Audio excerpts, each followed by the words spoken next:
The locals call this Woden's Pool, after the Germanic pagan god who was credited with creating earth, sky, man and woman.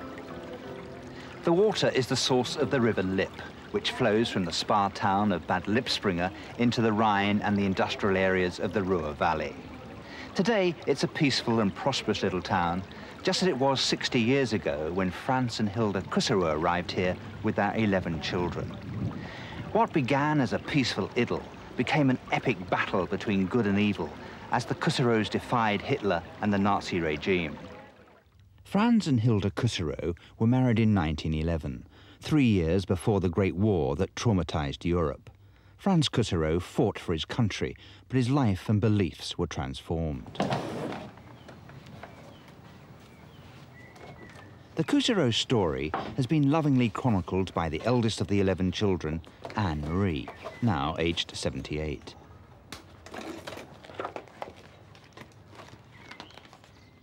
Anne-Marie's parents were born into a comfortably off Protestant environment. But the First World War and a chance meeting with a Jehovah's Witness dramatically changed their lives. Franz, a post office clerk, and Hilda, a former schoolteacher, became full-time missionaries for the International Bible Students Association. They came to this house on the outskirts of Bad Lippspringe to set up congregations in North Westphalia. No Kusserows live here today, but when members of the family do return, there are vivid memories. Magdalena is the Kusserows' fourth daughter. What are your early memories of this house? Oh, it was so nice. We played here in the garden, in this little piece, and then there also we had some trees with apples and some fruits. We had some potatoes, salad and different things. We played, we danced together, and then they took some flowers, they make a ring on the head. And then we went down with geese to the river, to bring the geese, that they could swim? No, swim also, yes, and we swim also. You took the geese for a swim? Yes, and on the way they took the grass and they ate and we had many fun.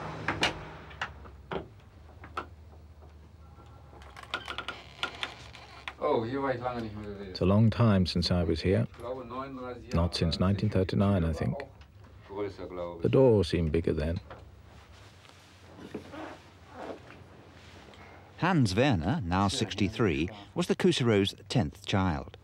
It was a very happy time, especially as I had so many brothers and sisters. Everything was happy until I went to school. That was bad, of course. Every day when children went to school, they thought in advance, what will happen today? What will happen today?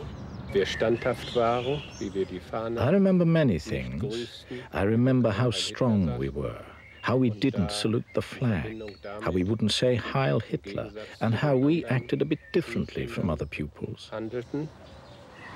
Some days were hard. The teacher was like a devil, and he took my hand. He said, Heil Hitler, and beat me. Weren't you so frightened they would hit you? Did you never say Heil Hitler? No, we never said. Because my father said, look, Heil Hitler means the salvation comes from Hitler. As we learned of the Bible, the Heil, the salvation, comes by Jesus Christ. The Kusserows' house was known as the Golden Age. A huge sign advertising the Jehovah's Witness magazine was emblazoned in gold letters outside their home.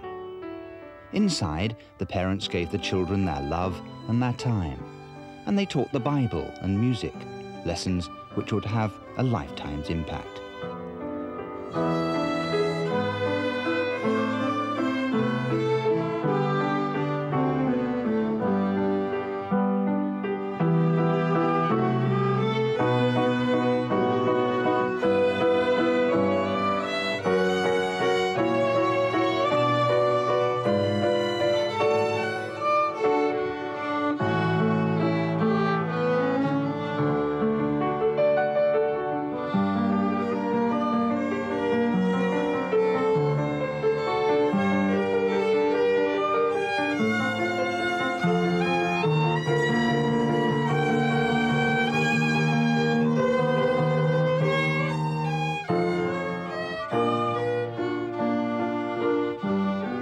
Couserets, then and now, firmly believed the creed of the Jehovah's Witnesses, that our world, now influenced by Satan, will soon be transformed into the 1,000-year reign of Christ promised in the Bible.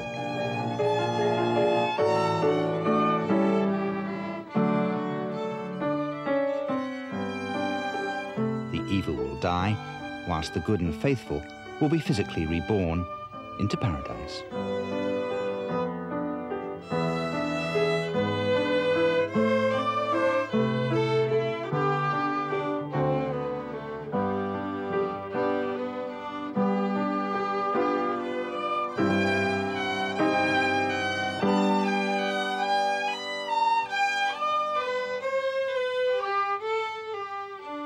I was from morning to the evening visiting people who like to know what the Bible says about preaching work or missionary work. They like to receive me. Much of the literature distributed by the Couserets came from the Witnesses' headquarters in New York. In Germany, the Witnesses were a very small sect of just 20,000 people, and yet Hitler saw the movement as a rival ideology to the Nazis. So he set out to seize their literature and wreck the organization. So where were the books and the literature? Where was it hidden? Here also, from there. Under the stairs? Yes, there, from there, and also Up here. upstairs. And how many times did the police come to the house? Oh, many, many times. And they hid them here? Hier? Yes. Hier waren die Steine. Hier war Boden. Well, under the eaves? Yeah, on the roofs. And then the books here 10 meters lang, hier 10 Meter, und die Bücher rein. Und dann haben wir die Steine reingelegt und Spinnweben rüber getan, hier. Und hier war ein Balken und nochmal ein Balken, muss man ganz vorsichtig gehen. They came, how many times did you say? 18 times. 16, 17, 18. And they always searched in this area? Have not found the books. The Nazis weren't easily dissuaded. The Golden Age sign on the Couserets' house was blacked out. But although the Witnesses had been officially banned, the family maintained their religious activities in secret. She said, Magdalena, you go behind 3-4 meters behind me, you carry the Bible, that I have nothing in my hand, and she spoke with the people. And there were one man, I don't know, was he was a stranger, he didn't belong to Bad Lippspringe, and he denounced us, he called the police. In 1936, the first time my mother was arrested to Paderborn. This was the first time. Franz and Hilda Couserot were among the hundreds of Jehovah's Witnesses arrested by the Gestapo in 1936. They were briefly reunited in 1937 when this last complete family photograph was taken. Later that year, their son Siegfried died in a swimming accident. His death signalled the end of the idyll. By now, most Germans were wallowing in nationalistic pride and revived economic fortune. Communists, gypsies, homosexuals, dissidents, the handicapped, and above all the Jews, were hunted down, even in Bad Lippspringe. Today, the town memorializes its former Jewish residents. Little more than 50 years ago, they were hounding them out and baying for their blood.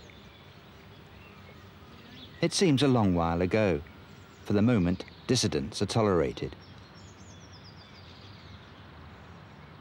Jehovah's Witnesses can sell their magazine, The Watchtower, and openly recruit converts. In the 1930s, this street in Paderborn was dominated by the prison, and this is where the Couserets were jailed. Witnesses began to lose their jobs and pensions. The Gestapo stepped up their surveillance. But the Couserets' garden was still supplying fresh produce. The 3 youngest members of the family were being well cared for. They were the next target. Ja, das war einer der schwarzen Tage.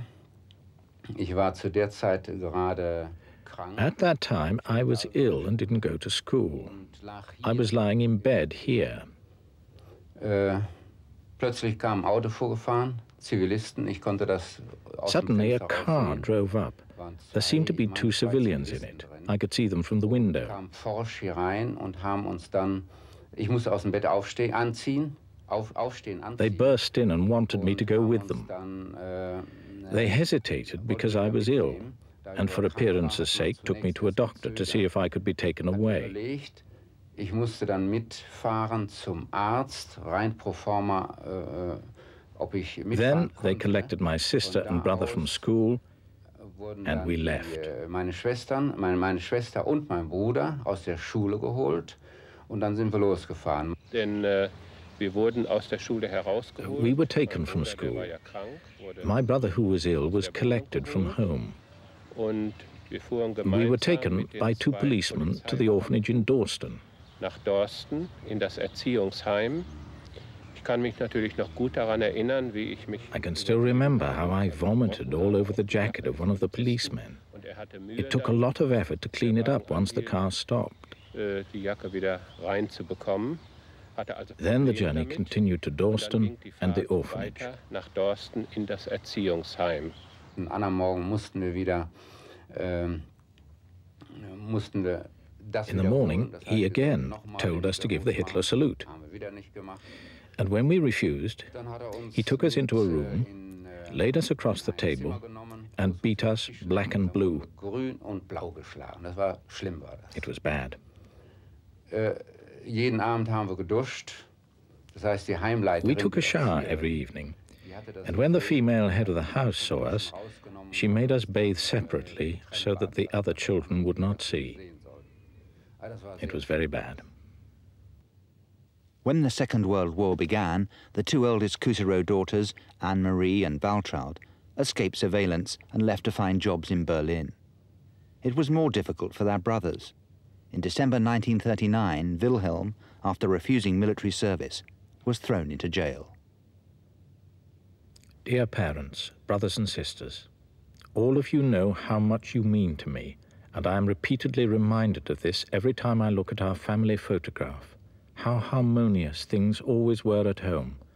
Nonetheless, above all else, we must love God as our Führer Jesus Christ commanded. If we stand up for him, he will reward us. As predominantly Aryan Germans, Jehovah's Witnesses were sometimes allowed the privilege of a Nazi trial.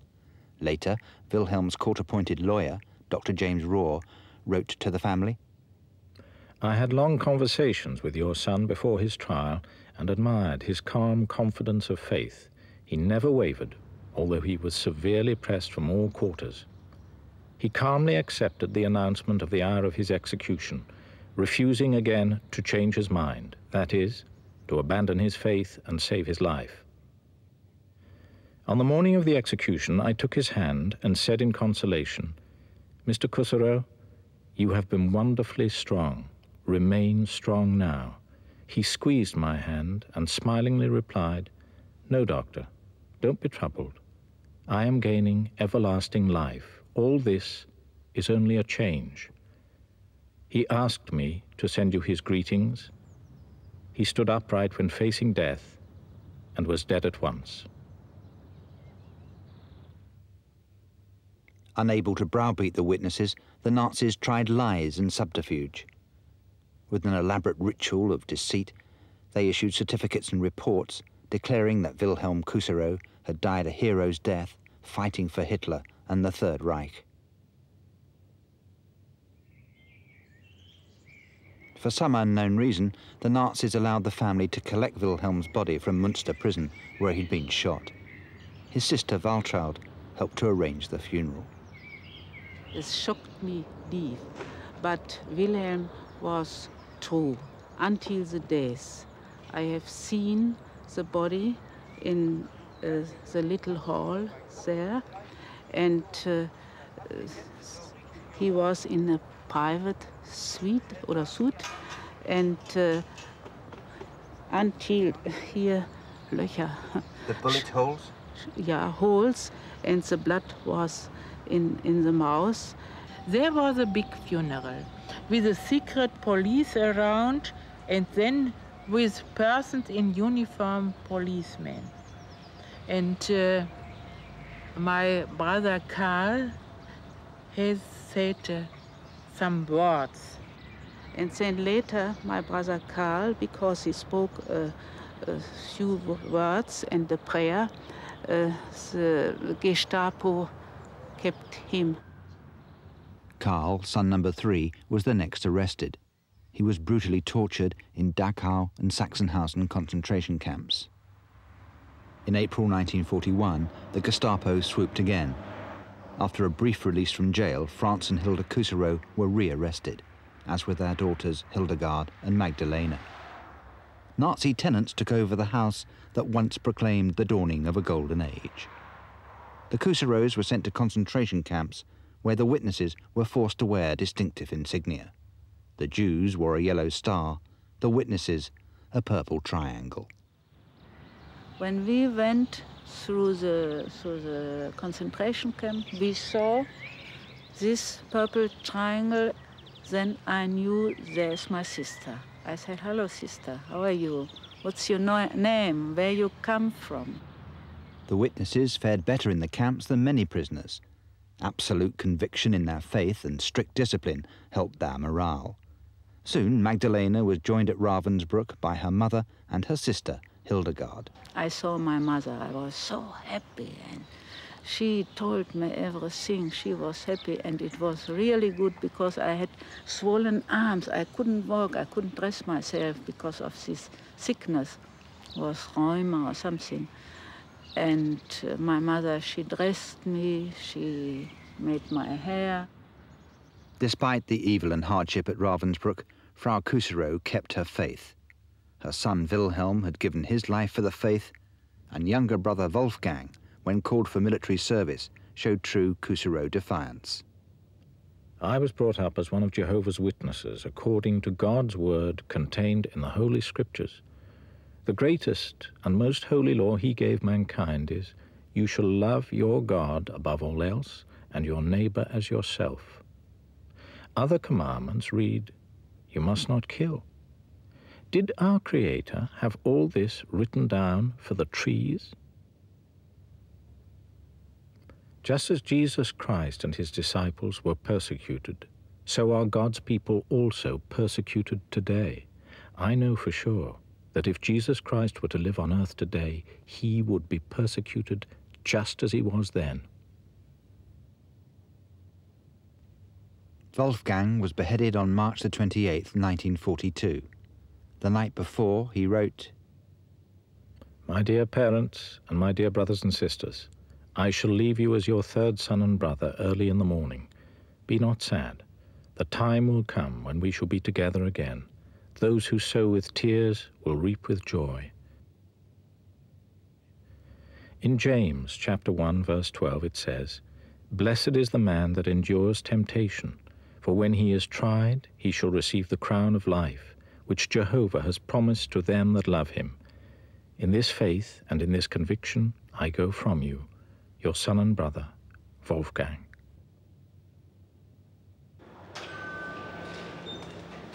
By now, Waltraud had returned from Berlin and managed to find work in this florist shop in Paderborn. She was ordered to greet customers with the Heil Hitler salutation. She refused. Oh ja, ich würde gern die. After being given 8 days to change her mind, she still refused and was arrested and imprisoned in Paderborn and told to make ammunition. I cannot walk for the war. This I cannot walk, this for the war.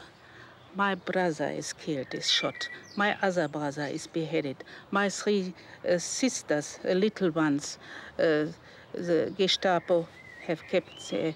And my other brother in concentration camp, my mother in concentration camp, my 2 sisters, and also my father in prison. No, I cannot make that. By 1944, just one member of the Kuserow family was free, Anne-Marie, who was still in Berlin. Every week I had with me in my apartment some persons to have a Bible study. And therefore I was arrested. There must be a person who has observed us. The Nazis had rounded up every single member of the family. Some were dead, and the future for the rest uncertain. Yet they had a lifeline. Unlike all other prisoners, Jehovah's Witnesses could secure their release simply by signing a declaration that they'd abandoned their faith. Of the thousands arrested, only a handful did so. I was not ready to sign. I thought I have think over my parents, my little children. I mean my brothers and my sisters. They are so faithful, so obedient, although we all were separated. We were all separated. And when I now am free, what should I do? My conscience, I have thought it over. It is impossible to be unfaithful. How could I sign that I'm not a witness? How could I leave my faith? Never, never, never. In April 1945, Ravensbrück concentration camp was liberated. Hilda Kusserow and her daughters were released. Imprisonment had strengthened their faith, and morally the witnesses had defeated the Nazis. Hilda was reunited with her husband, and with the surviving members of the family, rebuilt their lives. Although they never returned to their Golden Age home, they always remained faithful Jehovah's Witnesses. They were back in a Germany where the Protestant and Catholic churches were still the predominant religious groups. Despite rebellion and martyrdom by some believers, most church leaders had bowed the knee to the Nazis. Hitler, confirmed a Catholic, was never excommunicated. The church was silent, whilst millions of Jews and others died. Among the organized Christian religions in Germany, it was only the Jehovah's Witnesses who refused any compromise at all with Hitler and the Nazis. Like the first Christians, they too were reviled and ridiculed, and they were martyred. Among the millions who perished in the Holocaust, there were some 5,000 Jehovah's Witnesses, and yet those who survived still proclaimed, there is a purpose to all this. There is a God.